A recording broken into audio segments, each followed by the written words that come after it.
എല്ലാവർക്കും easy Electrotech YouTube ചാനലിലേക്ക് സ്വാഗതം.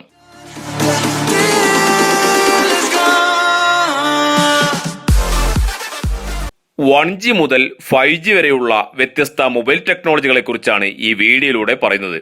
ഇതിൽ ജി എന്നുള്ള അക്ഷരം ജനറേഷനെയാണ് സൂചിപ്പിക്കുന്നത്. അതായത് 1G എന്നാൽ ഫസ്റ്റ് ജനറേഷൻ എന്നർത്ഥം.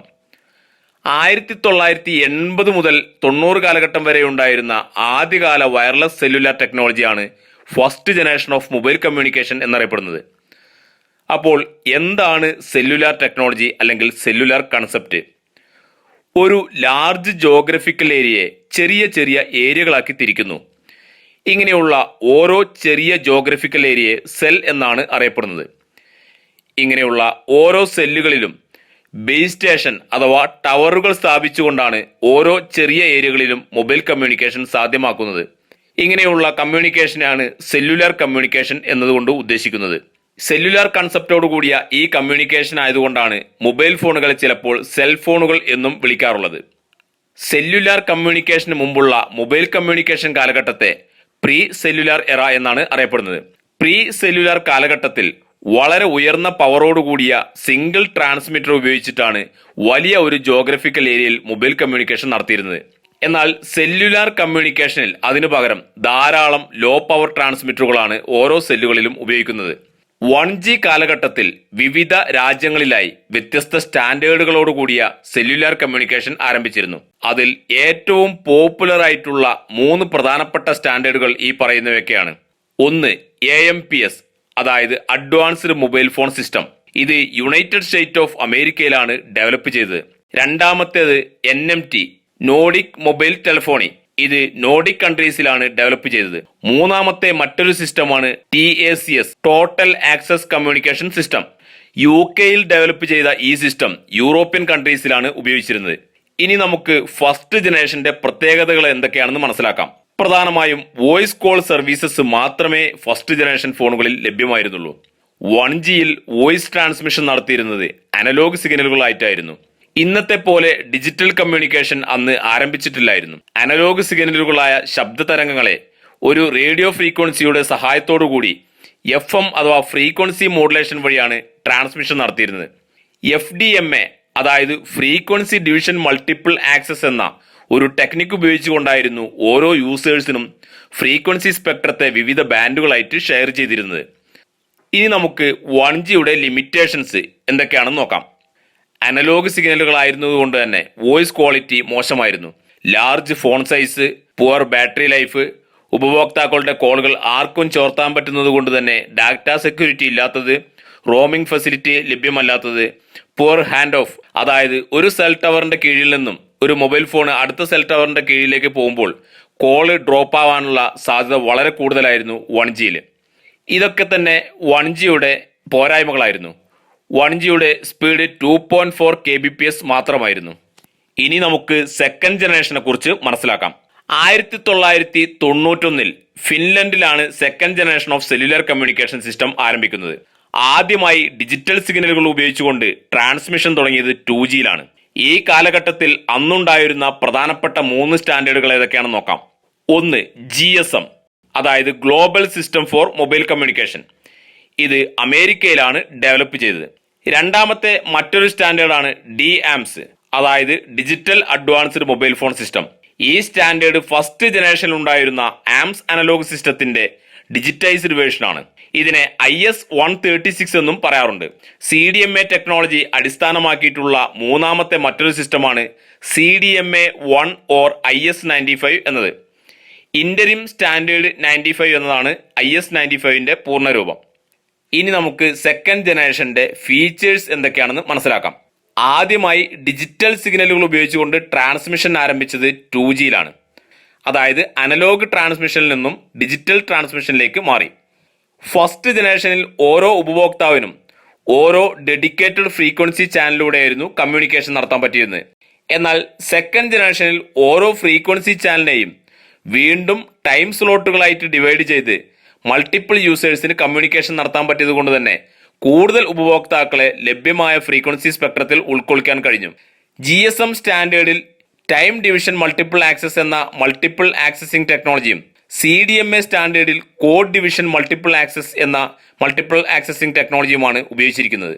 സെക്കൻഡ് ജനറേഷന്റെ വരവോടുകൂടി ഉപഭോക്താക്കൾക്ക് പരസ്പരം കോളുകൾ ചെയ്യാൻ മാത്രമല്ല SMS, MMS, റോമിംഗ് എന്നിവയൊക്കെ മൊബൈൽ ഫോണുകളിൽ ലഭ്യമായി. കമ്മ്യൂണിക്കേഷൻ ഡിജിറ്റൈസ് ചെയ്തതുകൊണ്ട് തന്നെ വോയിസ് ക്വാളിറ്റി ഇംപ്രൂവ് ചെയ്തു. അതുമാത്രമല്ല വോയിസ് എൻക്രിപ്ഷനും സാധ്യമായി. അതുകൊണ്ട് ഉപഭോക്താക്കൾക്ക് അവരുടെ കോളുകൾക്കുള്ള സെക്യൂരിറ്റി വർദ്ധിക്കുകയും ചെയ്തു. 2Gയുടെ theoretical data rate 9.6 to 14.4 kbps മാത്രമേ ഉണ്ടായിരുന്നുള്ളൂ. അതുകൊണ്ട് തന്നെ GPRS, എഡ്ജ് തുടങ്ങിയ വാല്യൂ ആഡഡ് സർവീസുകൾ 2G ഫോണുകളിൽ വെബ് ബ്രൗസിംഗ്, ഇമെയിൽ സർവീസസ് തുടങ്ങിയ സർവീസുകൾ കൊണ്ടുവരുവാൻ സാധിച്ചു. 2Gയിൽ ഉണ്ടായിരുന്ന GSMന്റെ എവല്യൂഷനാണ് GPRSഉം എഡ്ജ് ടെക്നോളജിയും. GSMന്റെ 2.5G എവല്യൂഷനാണ് GPRS, അതായത് ജനറൽ പാക്കറ്റ് റേഡിയോ സർവീസസ്. ഇതിൻ്റെ തിയററ്റിക്കൽ ഡാറ്റ റേറ്റ് 171 kbps ആയിരുന്നു. എന്നാൽ യൂസർ എക്സ്പീരിയൻസ് ഡാറ്റ റേറ്റ് വളരെ കുറവായിരുന്നു, ഏകദേശം 35 kbps ആയിരുന്നു ലഭിച്ചിരുന്നത്. GSMന്റെ 2.75G എവല്യൂഷനാണ് edge, enhanced data GSM environment എന്നാണ് ഇതിൻ്റെ പൂർണ്ണരൂപം. എഡ്ജിന്റെ maximum theoretical data rate 473.6 kbps എന്ന് പറയുന്നുണ്ടെങ്കിലും ഏകദേശം 135 kbps ഒക്കെയാണ് ലഭിച്ചിരുന്നത്. 2Gയുടെ ലിമിറ്റേഷൻസ് എന്തൊക്കെയാണെന്ന് നോക്കാം. വീഡിയോകൾ കൈകാര്യം ചെയ്യാൻ വേണ്ട ഡാറ്റ റേറ്റ് ഇല്ലാതിരുന്നതും സ്ട്രോങ് ഡിജിറ്റൽ സിഗ്നലുകളുടെ ആവശ്യവും 2Gയുടെ പോരായ്മകളായിരുന്നു. ഈ ഒരു ചിത്രം നോക്കിയാൽ 2G മുതൽ 4G വരെയുള്ള മൊബൈൽ ടെക്നോളജികളെ കുറിച്ച് നിങ്ങൾക്ക് ഒരു ഓവറോൾ ഐഡിയ ലഭിക്കുന്നതാണ്. ആദ്യം നമുക്ക് GSMന്റെ എവല്യൂഷൻ പാത്ത് ഒന്ന് നോക്കാം. GSMൽ നിന്ന് GPRSലേക്ക്, അതായത് 2.5Gയിലേക്ക്, വീണ്ടും GPRSൽ നിന്ന് എഡ്ജിലേക്ക്, അതായത് 2.75Gയിലേക്ക്. പിന്നീടുള്ള GSMന്റെ 3G എവല്യൂഷനാണ് WCDMA, അതായത് wide band code division multiple access. പിന്നെ അവിടുന്ന് HSDPA, അതായത് 3.5Gയിലേക്ക്, പിന്നീട് 4Gയിലേക്ക്. ഇങ്ങനെയാണ് GSM എവല്യൂഷന്റെ ഒരു പാത്ത്. അതുപോലെ തന്നെ TD-SCDMA എന്ന് പറയുന്നത് ചൈനീസ് വേർഷൻ ഓഫ് 3G ടെക്നോളജിയാണ്. അതും 4Gയിലേക്ക് മെർജ് ചെയ്തു. ഇങ്ങനെ GSMന്റെ രണ്ട് പാത്തും 4Gയിലേക്ക് മാറി. IS-95 ഓർ CDMA1 എന്നത് CDMA ബേസ് ചെയ്തിട്ടുള്ള 2G ടെക്നോളജിയാണ്. IS-95ന്റെ 3G എവല്യൂഷനാണ് 1X RTT എന്ന് പറയുന്നത്. അതിനുശേഷം 1X EVDO, 1X EVDV, 3X RTT, അതിൽ നിന്നും ലാസ്റ്റ് എല്ലാം കൂടി 4Gയിലേക്ക് മാറുകയാണ് ഉണ്ടായത്. ഇനി നമുക്ക് 3G ടെക്നോളജിയെ കുറിച്ച് മനസ്സിലാക്കാം.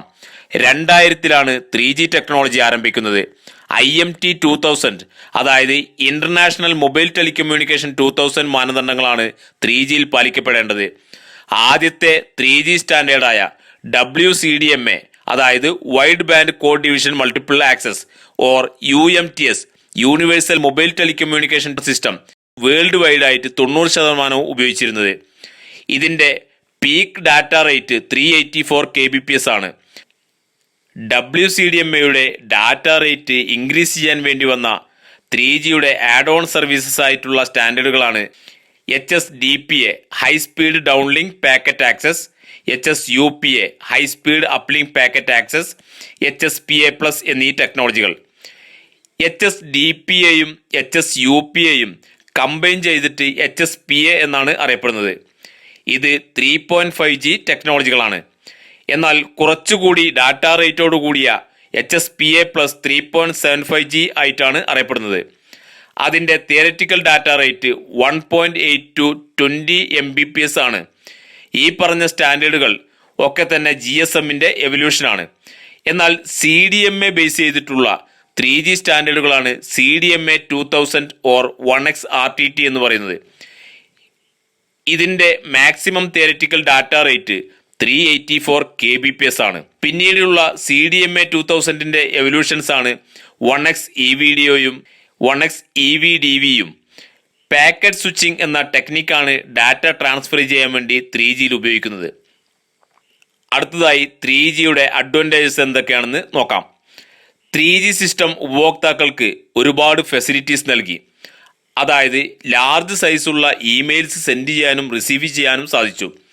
ഹൈ സ്പീഡ് വെബ് ബ്രൗസിംഗ്, കൂടുതൽ security, video conferencing, 3D gaming, video call services, live TV services മുതലായ സൗകര്യങ്ങളൊക്കെ 3G ഫോണുകളിൽ ലഭ്യമായി തുടങ്ങി.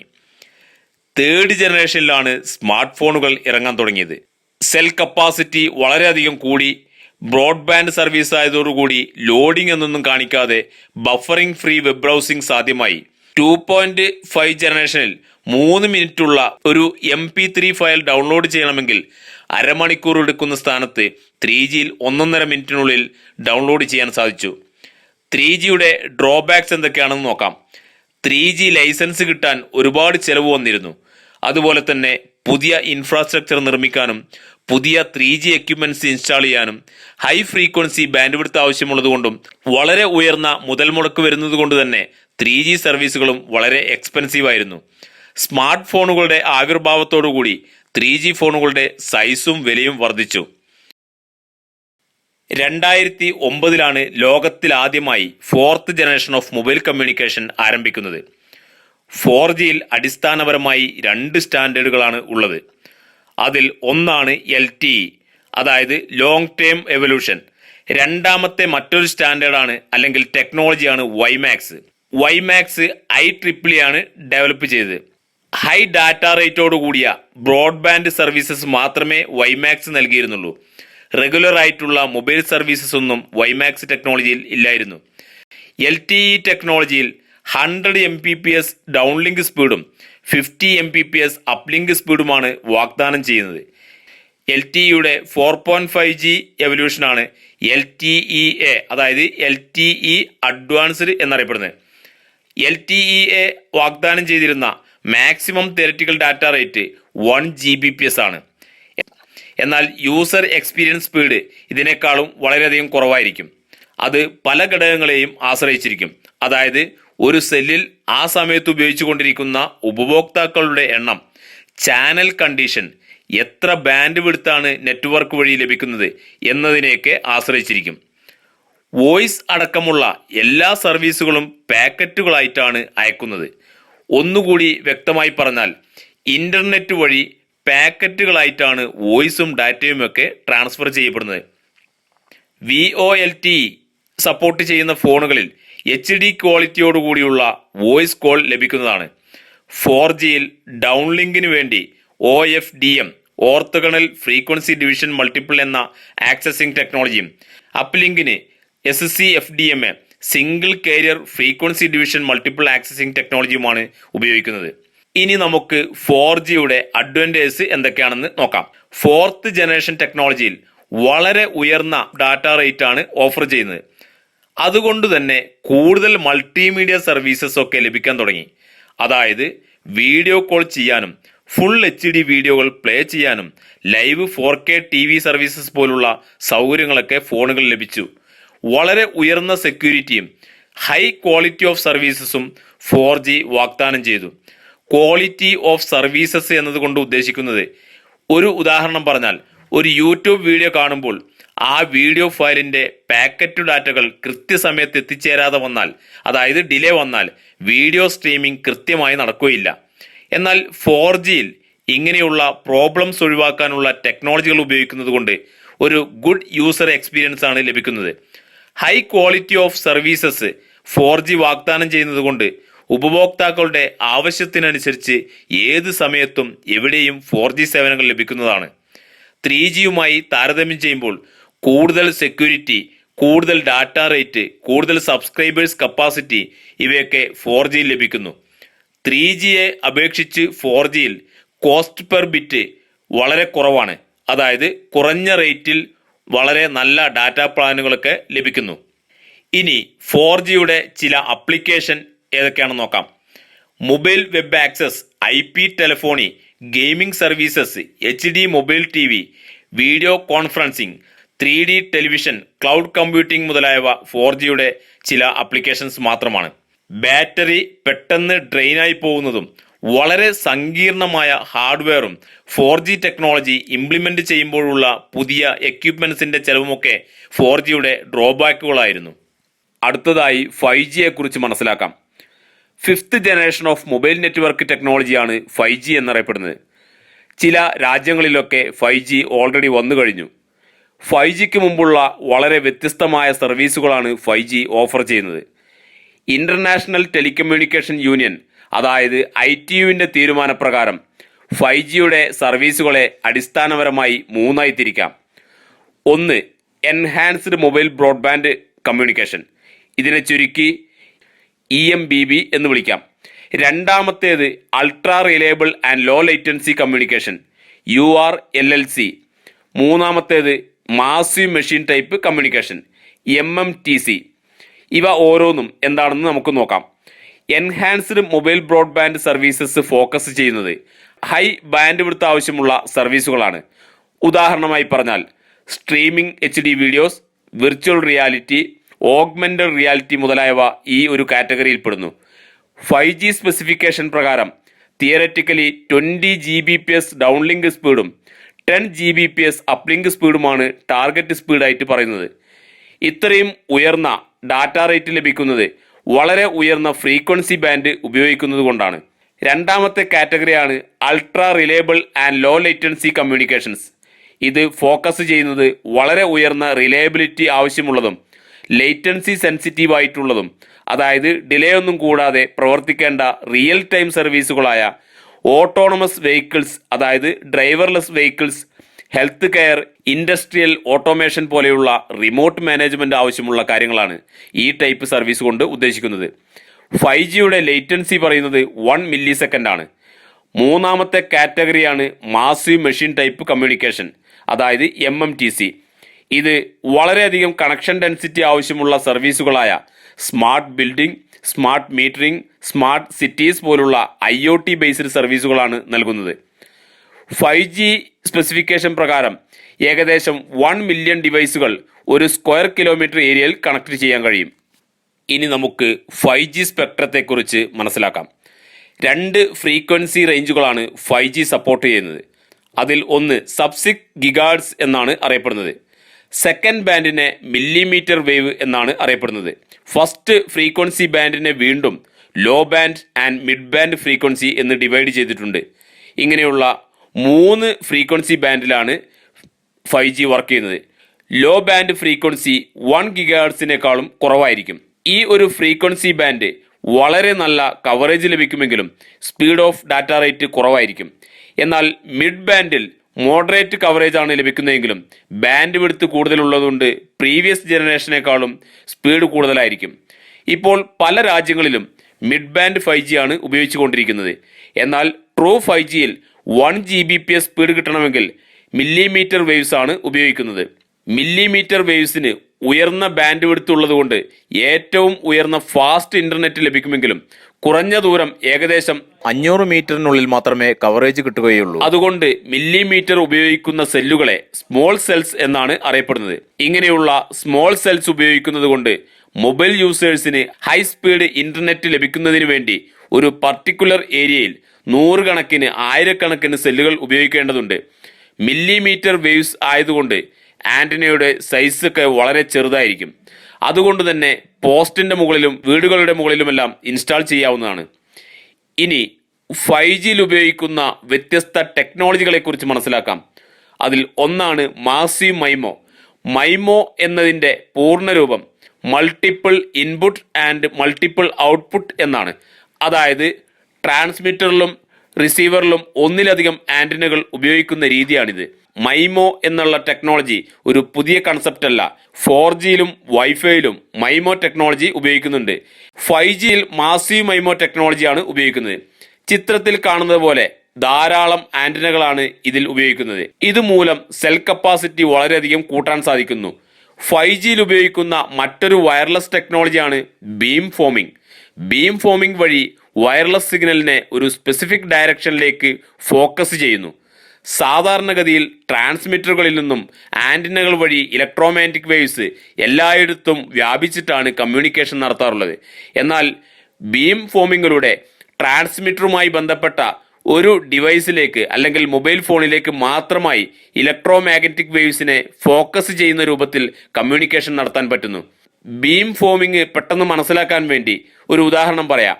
സാധാരണ ബൾബ് ഉപയോഗിച്ചുകൊണ്ടുള്ള ഒരു ടോർച്ചിന് പകരം ലേസർ ടോർച്ച് ഉപയോഗിച്ചാൽ പരന്നു കിടക്കുന്ന ലൈറ്റിന് പകരം കോൺസെൻട്രേറ്റ് ചെയ്ത ലൈറ്റ് ബീമാണ് ലഭിക്കുന്നത്. ഇതുപോലെ ബീം ഫോമിങ്ങിലൂടെ ഇലക്ട്രോമാഗ്നറ്റിക് വേവ്സ് ഒരു സ്പെസിഫിക് ഡയറക്ഷനിലേക്ക് ഫോക്കസ് ചെയ്യാൻ സാധിക്കുന്നു. മാസീവ് മൈമോ സിസ്റ്റത്തിലൂടെ മാക്സിമം നമ്പർ ഓഫ് ആന്റിനകൾ ഉപയോഗിച്ച് 3D ബീം ഫോമിംഗ് ഉണ്ടാക്കിയെടുക്കാൻ സാധിക്കുന്നു. ഇങ്ങനെയുള്ള നാരോ ബീം ഉപയോഗിക്കുന്നത് കാരണം മറ്റുള്ള ബീമുകളുമായിട്ടുള്ള ഇന്റർഫിയറൻസ് വളരെയധികം കുറയുന്നു എന്നത് ബീം ഫോമിങ്ങിന്റെ ഒരു അഡ്വാൻറ്റേജ് ആണ്. 5Gയിൽ ഉപയോഗിക്കുന്ന മറ്റൊരു ടെക്നോളജിയാണ് നെറ്റ്വർക്ക് സ്ലൈസിംഗ്. ഈ ടെക്നോളജികളൊക്കെ ഉപയോഗിക്കുന്നത് കൊണ്ട് കപ്പാസിറ്റി ഇൻക്രീസ് ചെയ്യുന്നു, spectral efficiency, energy efficiency, stronger signal, better coverage മുതലായ കാര്യങ്ങളൊക്കെ മെച്ചപ്പെടുന്നു. മാത്രമല്ല മറ്റുള്ള സിഗ്നലുകളുമായിട്ടുള്ള ഇന്റർഫിയറൻസ് കുറയ്ക്കുകയും ചെയ്യുന്നു. ഈ വീഡിയോ ലെങ്ത് കൂടുന്നത് കാരണം അടുത്ത വീഡിയോയിൽ 5Gയെ കുറിച്ച് വിശദമായി പറയും. എല്ലാവർക്കും നന്ദി.